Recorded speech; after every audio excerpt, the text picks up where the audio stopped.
2 বছর আগে সিলেটের বন্যা দুর্গত মানুষের পাশে দাঁড়িয়ে আলোচনায় আসেন তরুণ গায়ক তাশরিফ খান। এবারও বন্যার খবর শুনেই পৌঁছে গেছেন ফেনীতে বন্যার্তদের পাশে দাঁড়াতে। সামিল হয়েছেন উদ্ধার তৎপরতায়।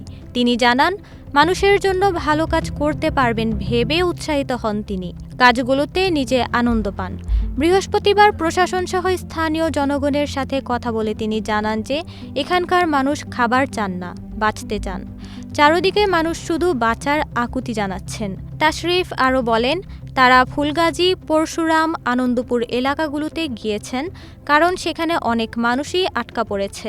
যোগাযোগের জন্য ছিল ওয়াকি-টকি, কারণ সেখানে কোনো নেটওয়ার্ক ছিল না। ফেনীতে প্রতিনিয়তই পানি বাড়ছে বলে জানান তিনি। তাশরিফ বলেন, সিলেটের অভিজ্ঞতা পুরোপুরি কাজে লাগাচ্ছেন তিনি। বন্যার প্রথম 2 দিন উদ্ধার তৎপরতা বেশি দরকার, পানি প্রয়োজন হয়। তৃতীয় ও চতুর্থ দিন থেকে শুকনো খাবার দরকার হয়। তারা চেষ্টা করছেন সার্বিকভাবে সহায়তা করতে। তারা তহবিল সংগ্রহ না করলেও সেনাবাহিনী তাদের সঙ্গে আছেন বলে জানান গায়ক তাশরিফ।